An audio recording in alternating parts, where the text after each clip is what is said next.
Resumen y análisis crítico del libro El Derecho Ambiental del siglo XXI. Integrantes del grupo: Maquera Montoya Oscar Daniel, Pedro Tomás Pomauacre Malca, Hilaria Salas, Rocío Cheila, Flores Pez Octavio. El derecho ambiental del siglo XXI. Reflexiones para reformas necesarias del Dr. Rafael González Bayar. El derecho ambiental debe liderar los cambios necesarios para el logro de las transiciones ecológicas, evolucionando un estado ecológico de derecho. Este sería el resumen principal de lo que se podría obtener del texto. Dentro de estas ideas se resalta que se debe plantear una planificación que nos obliga a vivir dentro de los límites del planeta, dentro de los recursos naturales que se disponen. Adicionalmente, es preciso contar con indicadores que nos digan dónde es necesario realizar ajustes en este sentido.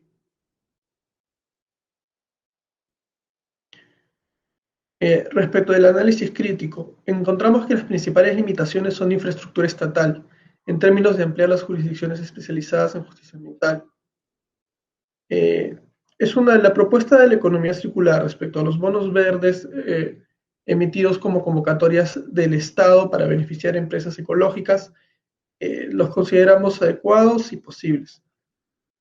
Sobre los aspectos en desacuerdo, es cierto que es preferible un enfoque preventivo, pero no se puede soslayar los mecanismos de restauración de ecosistemas ya afectados. Eh, es algo a lo que también hay que darle un enfoque a fin de mitigar daños. Justicia ecológica del siglo XXI, de Mario Peña Chacón.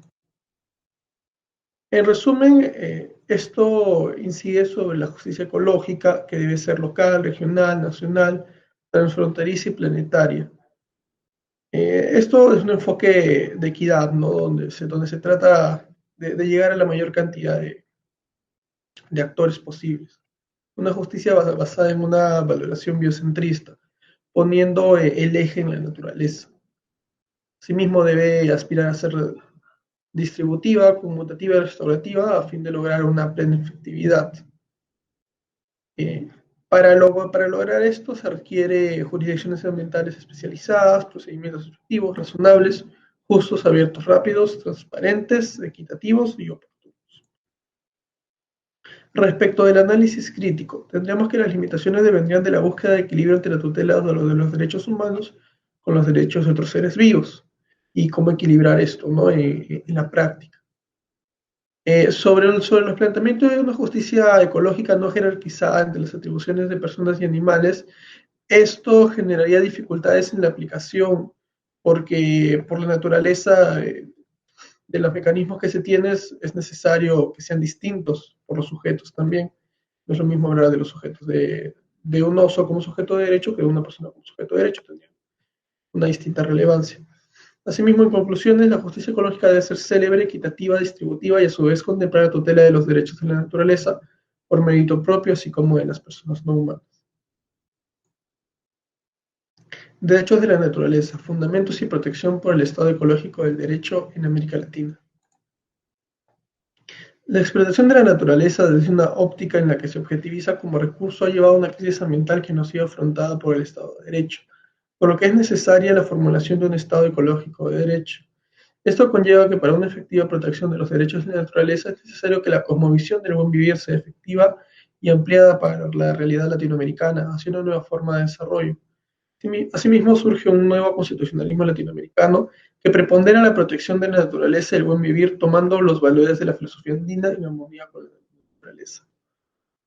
Respecto al análisis crítico, se encuentran limitaciones respecto al abandono del extractivismo que propone la lectura, puesto que presenta limitaciones debido al carácter profundamente dependiente de muchos estados de estos recursos. Sobre los aspectos en desacuerdo, el abandono completo del extractivismo sin el desarrollo de otras fuentes de ingresos más sustentables no parece viable. En conclusión, el principio constitucional de prohibición de retroceso en materia ambiental de la Constitución brasileña tendría un efecto positivo para controlar las flexibilizaciones de normativa. Doy el pase a mi compañero. Bueno, continuando. El dilema jurídico respecto a los derechos de la naturaleza de Ricardo Crespo Plaza. Primero un breve resumen. En este ensayo básicamente se centra en analizar el debate que se está dando actualmente respecto a la nueva teoría de la naturaleza, derechos de la naturaleza versus el derecho neoclásico. Por un lado, la teoría de los derechos de la naturaleza es de carácter biocéntrico, es decir, que se ha visto ecologizada. Se demuestra esto en su principal característica, que es la de concederle derechos y personalidad jurídica a la naturaleza. Por otro lado, tenemos el derecho ambiental clásico. Este es de carácter antropocéntrico. En otras palabras, toma al hombre como sujeto a proteger y por lo tanto busca asegurar que su entorno sea favorable tanto para él y las futuras generaciones. Ahora, algunas ideas principales. Por ejemplo, Colombia declaró la Amazonía colombiana como sujeto de derecho. La Corte Interamericana de Derechos Humanos se pronunció diciendo, y voy a citar un pequeño párrafo: se trata de proteger la naturaleza y el medio ambiente no solamente por su conexidad con una utilidad para el ser humano o por los efectos que su degradación podría causar en otros derechos de las personas, como la salud, la vida o la integridad personal, sino por su importancia para los demás organismos vivos con quienes se comparte el planeta, también merecedores de protección en sí mismos. Otra idea a resaltar es justamente la ecologización del derecho ambiental y el nuevo llamado Estado de Derecho Ecológico. Este derecho ambiental se orienta a respetar los intereses del hombre y el de los demás seres vivos. Ahora, citando a François Hoss en su libro Naturaleza y Derecho para un debate ecológico en profundidad, nos dice que con esta concesión de personalidad jurídica o nombrar sujeto de derecho de la naturaleza u otras entidades no humanas, a su vez debe tener efecto en los jueces o personas de derecho para que tengan mayor consideración. Lo llama un prejuicio favorable, por ejemplo, a la hora de repartir la carga de la prueba o evaluar algún daño. Y justamente uno de los aportes principales que vamos a resaltar es que una vez que se reconozca que los humanos son parte del sistema vital terrestre, se puede imponer limitaciones a los regímenes jurídicos por temas ecológicos para su conservación en ámbitos socioeconómicos, además de disponer nuevas alternativas sostenibles para reducir el uso de materiales y energía a fin de no traspasar los límites saludables y promover la utilización y distribución justa de recursos entre generaciones. Continuando, limitaciones que hemos encontrado es, bueno, las lagunas jurídicas que se encuentran en dos posturas. Por ejemplo, se sabe que como es una nueva teoría, se están adentrando en temas que antes no se han visto. Es decir, se está haciendo nuevo derecho, ya que no se tienen mayores precedentes de haber concedido personalidad jurídica a la naturaleza. Los jueces deben resolver este nuevo reto de hacer derecho, teniendo que escoger entre dos posturas, y están muchas veces desviando esfuerzos a evaluar cuál es la que les conviene en vez de tomar lo mejor de ambas.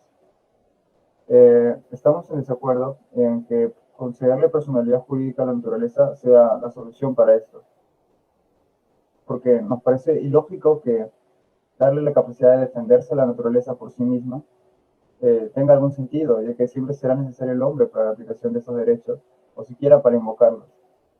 Creemos que se debe tomar los aportes como la ecologización y tratar de evolucionar el derecho ambiental clásico. Bueno, en conclusión, podemos decir que ambas posturas buscan lo mismo. Deberíamos tomar lo mejor de ambas y tratar de evitar este debate innecesario que desvía esfuerzos. Siguiente. Los derechos de los ecosistemas, de Álvaro Zagot Rodríguez. Un breve resumen. El autor nos señala que la sociedad occidental concibe a los ecosistemas como un algo que ocupa un espacio conformado por objetos bióticos y abióticos necesarios para la supervivencia humana y que en su mayoría son fungibles. Nos dice además que sería un gran logro que reconozcan a la naturaleza la personalidad jurídica que merece. Por ejemplo, en Costa Rica, en el artículo 50, se dice: toda persona tiene derecho a un ambiente sano y equilibrado. Y a pesar de que expresamente no existe reconocimiento de los derechos de la naturaleza, se están dando avances significativos, aunque aún existe el antropocentrismo. Bueno, algunas ideas principales. Citando a Bob, él nos dice: todos los seres están interligados, el uno necesita del otro para existir. En razón de este hecho existe una solidaridad cósmica de base, pero cada uno goza de una autonomía relativa y posee sentido y valor en sí mismo.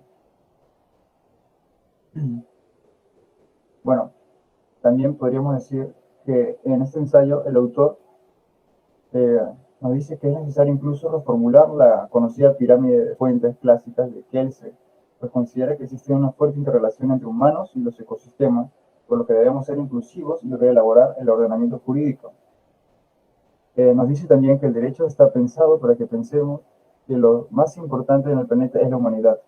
Esto debe cambiar, dado que esa visión es reconocidamente antropocéntrica, así como economicista y transgresora de toda lógica. En un mundo que enfrenta la extinción acelerada de especies, transformación de espacios naturales, así como el irrespeto de creencias ancestrales. Aportes principales. Acelerar la toma de decisiones, reconocimiento de lo que los seres humanos no somos una especie superior y respeto a creencias ancestrales. Se busca acelerar la toma de decisiones y entender que en esta era es muy importante la celeridad con la que se ejecutan las soluciones. Además, si reconocemos que no somos una especie superior a las demás, podremos entender que no podemos disponer de todo lo que no es humano en la Tierra. Y sobre los derechos de los animales, por ejemplo, se han dictado leyes y sentencias que han reconocido ciertos derechos como el habeas corpus a los seres sintientes. Limitaciones. A pesar de los avances y la constante generación de ordenanzas, no se observa que la eficacia crezca con la misma velocidad. Es decir, sí es cierto que se está avanzando, pero no es de la forma esperada. Aspectos en desacuerdo. Lo que se busca es acelerar los procesos que deriven del tema de protección del medio ambiente. Sin embargo, consideramos que no se trata de generar más leyes, sino de reforzar o verificar el eficaz cumplimiento de las existentes. Conclusión. Para poder aplicar estos conceptos en nuestro país, hace falta mayor regulación en este tema. Podríamos adaptar leyes de otros ordenamientos al nuestro, porque incluso provienen de países muy cercanos, que incluso limitan con los nuestros y compartimos ecosistemas. Y de esta manera redactar una normativa para ya no solo seguir citando precedentes, como se viene haciendo. Siguiente. Avances del derecho constitucional ambiental colombiano. Una mirada desde la interpretación jurisprudencial. Doctora Gloria Amparo Rodríguez y el doctor Iván Vargas Chávez. Un breve resumen. La Corte Constitucional Colombiana analizó su constitución y señaló los deberes del Estado respecto al ambiente, y son la prevención o desarrollo sostenible, la mitigación, la indemnización y la punición. En la Constitución de Ecuador se reconoce en su artículo 10 a la naturaleza como titular de derechos. En la Constitución de Bolivia se destaca la igualdad y la búsqueda de buen vivir a través de la convivencia colectiva y valorando a la Pachamama. Entienden el buen vivir como la protección de la naturaleza, preservándola a través de las generaciones. Y respecto al alcance de la propiedad, concede facultades al legislador para imponer obligaciones, responsabilidades y limitaciones al derecho de propiedad, con la finalidad de garantizar el derecho al ambiente sano de las generaciones. Ideas principales. El derecho ambiental sano se encuentra respaldado en la Constitución Política Colombiana de 1991. Establece derechos y deberes, como lo son la planificación del manejo y aprovechamiento de los recursos naturales para garantizar el desarrollo sostenible, proteger la diversidad e integridad del ambiente, el saneamiento ambiental y la atención de la salud, que son servicios públicos y que le corresponde al Estado colombiano imponer a través de la autoridad ambiental sanciones legales y exigir la reparación de los daños causados.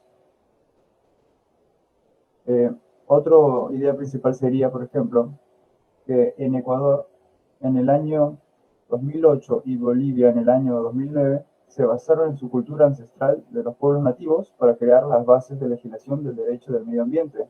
Tomaron la filosofía del buen vivir o summa causal en Ecuador y summa camaña en Bolivia y lo incluyeron en cada constitución, resaltando la importancia de la naturaleza. La función ecológica de la propiedad y de la empresa trata de que las autoridades ambientales y urbanas se encuentran legitimadas para imponer obligaciones, responsabilidades, cargas, limitaciones y restricciones al derecho de propiedad y a la libertad de empresa. Aportes principales. Bueno, como lo hemos visto, el constitucionalismo del derecho ambiental y el fortalecimiento del principio de prevención. Limitaciones. Aún no todos los países optan por otorgarle personalidad jurídica a la naturaleza o presentan trabas al hacerlo. Aspectos en desacuerdo. Repetimos nuevamente que no basta concentrarse en la legislación, sino que debe ir acompañado de una correcta aplicación del derecho. Y conclusión, que A nuestro país le hace falta constitucionalizar el derecho ambiental y así aprovechar los beneficios a corto y largo plazo. Eso sería todo respecto a mi exposición. Le doy paso a mi compañero. Bien, continuando con la exposición, voy a explicar sobre el artículo 7 de José Alberto Esaín sobre el principio de sostenibilidad, el Estado ambiental de derecho y sus expresiones internas más trascendentes.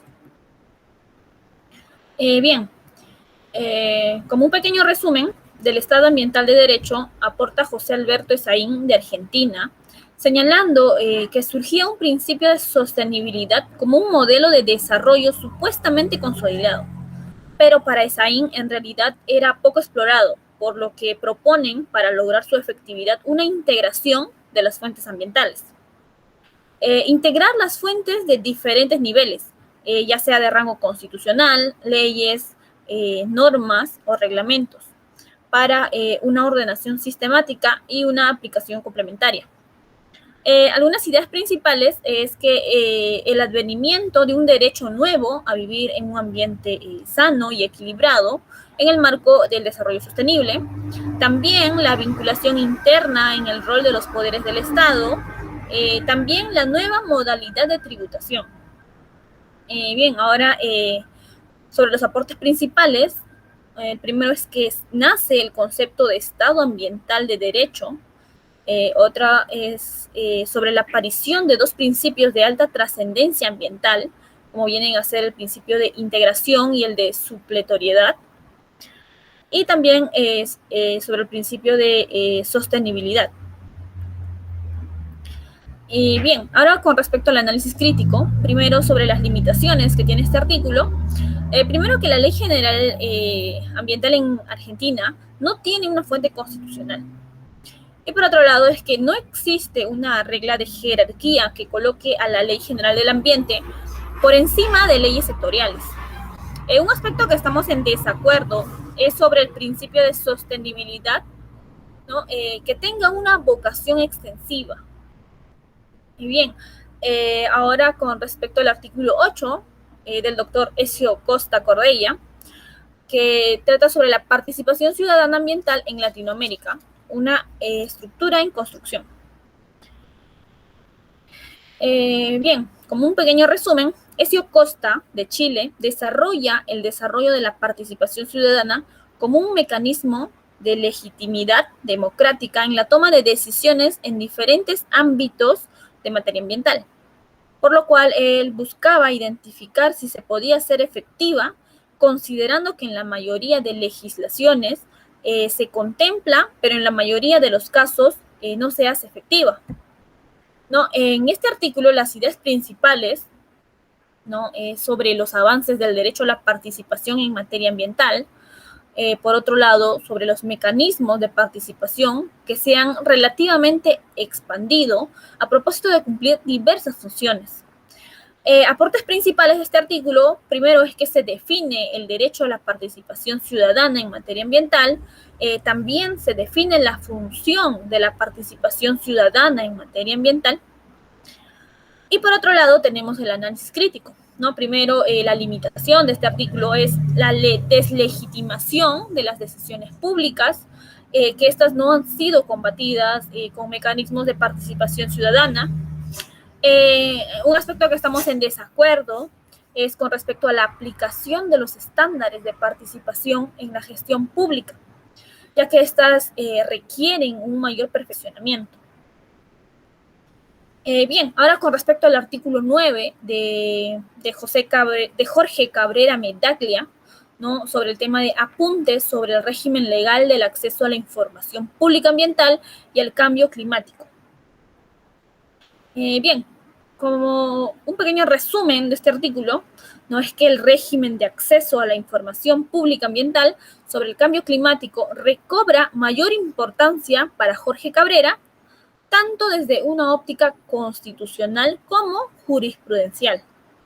De ahí viene la importancia de valorar la aplicación de diversos instrumentos internacionales, como vienen a ser las leyes, reglamentos administrativos, las normas, ¿no? Que regulan el acceso a dicha información. ¿no? Excepto el gobierno abierto, así como los límites de accesibilidad a dichos datos, como la intimidad o datos personales. Bien, algunas ideas principales de este artículo es que el Convenio Marco de Naciones Unidas sobre el Cambio Climático, el Protocolo de Kioto y el Acuerdo de París vienen a ser instrumentos de derecho ambiental que generan distintos tipos de datos e información relacionadas al cambio climático. Y por otro lado, que los documentos privados serían inviolables. Bien, ahora con respecto a un aporte de este artículo, es que se ponen a disposición a la población los datos de carácter público, como vienen a ser los datos abiertos, para facilitar su acceso, uso, reutilización y redistribución para cualquier fin que sea lícito. Bien, ahora con respecto al análisis crítico de este artículo 9, una limitación que consideramos es que es imposible señalar que el derecho de acceso a la información ambiental es un derecho absoluto, puesto que el resto de derechos poseen un carácter relativo. Ahora, un aspecto que estamos en desacuerdo es sobre el momento de establecer el principio de coordinación, ya que esta podría implicar que la autoridad rectora deba o pueda sustituir a los otros órganos o entes en el ejercicio de las competencias. Bien, ahora voy a dar pase a mi compañero que va a explicar el artículo 10.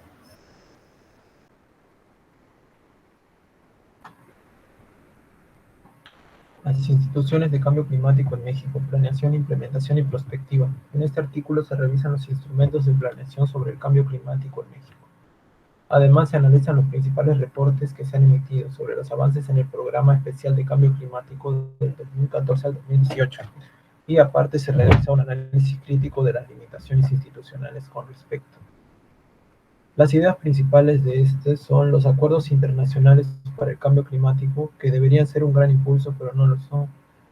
También que se ha provocado un debilitamiento de las acciones efectivas de adaptación y mitigación. Y en México resulta necesario reavivar la estructura de la ENCC y el PSC. La identificación de esta problemática debe apuntar a una reflexión y reorganización de los principales instrumentos de planeación ante el cambio climático en México.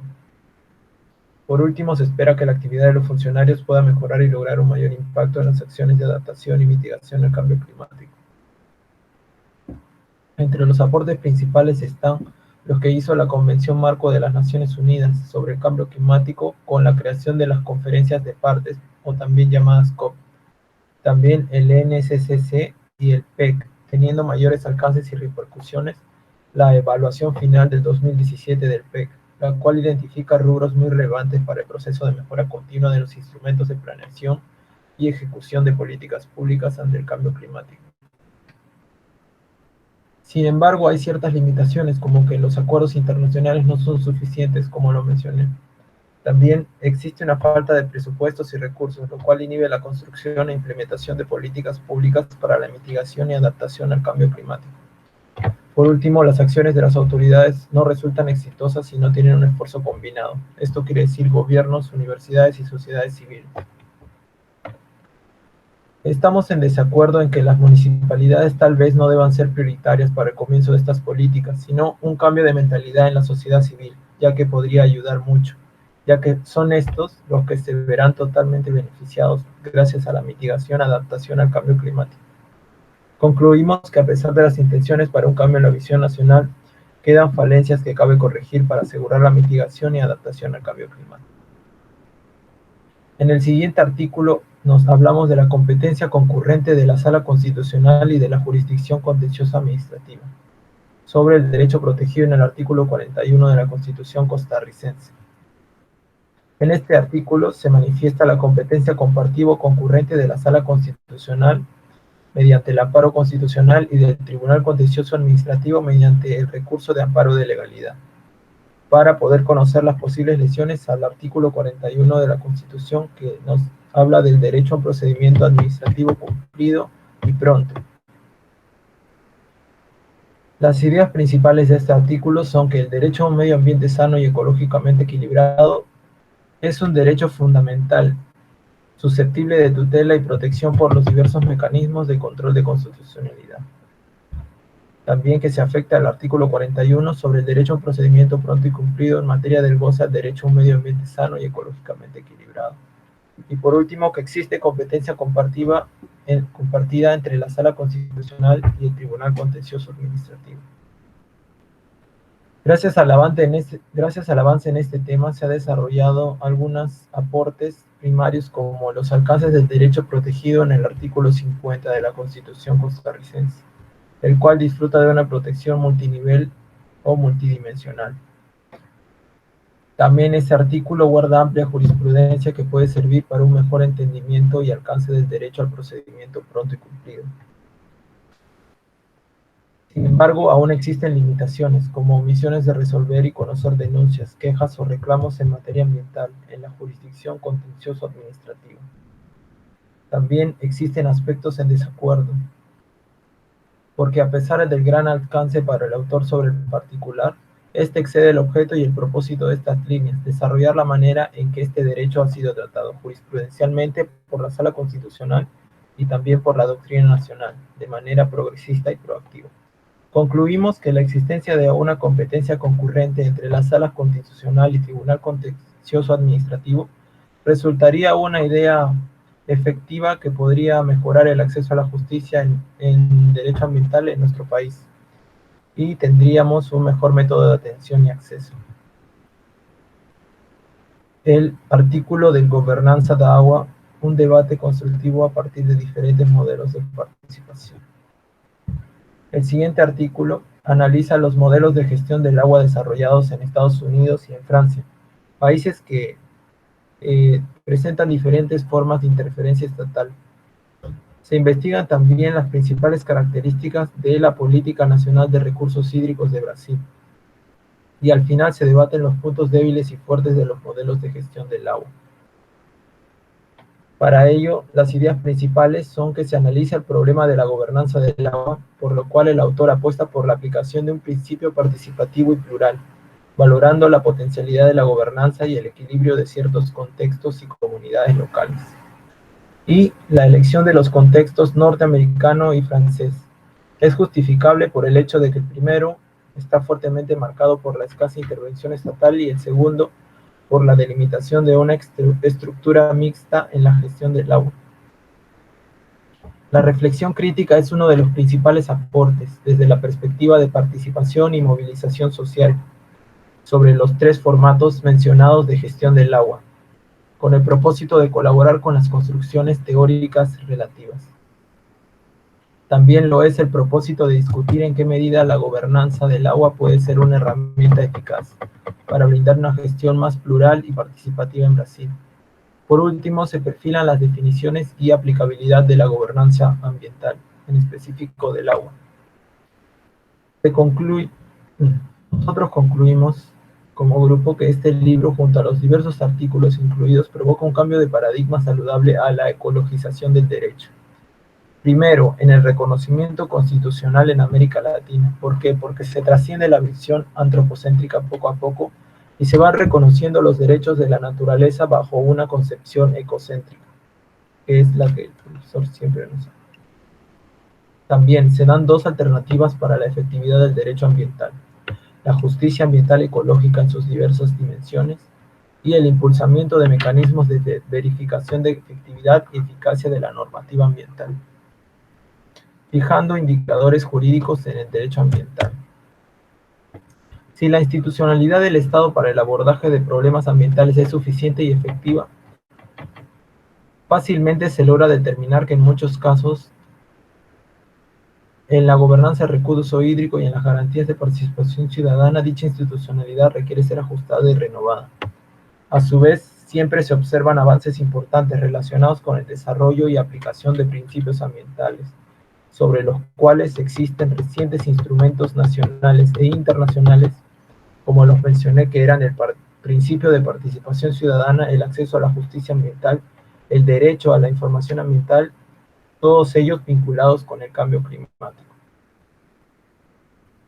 También las fuentes del derecho ambiental y los derechos de la naturaleza y su aplicación integral por parte del operador jurídico.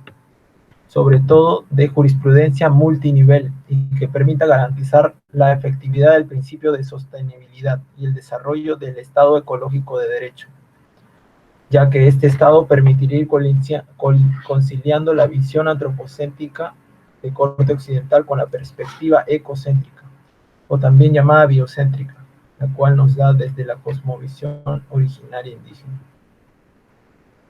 Por último, el dilema no debe ser escoger entre el derecho clásico ambiental o la teoría de los derechos de la naturaleza, pues cabe decir que ambos tienen la misma finalidad, la cual es preservar el medio ambiente, sino que el reto en sí se encuentra en superar los problemas que conlleva el buscar que se apliquen efectivamente. La nueva visión que se tiene del derecho ambiental es para que los seres humanos convivan con la naturaleza y no a la inversa, por lo cual la disciplina será más adaptable midiendo su efectividad. Buscamos una justicia ecológica preventiva no patológica, donde el vínculo del derecho ambiental, la gobernanza y la gestión protejan los derechos de la naturaleza, de los animales y también de las nuevas generaciones. Gracias.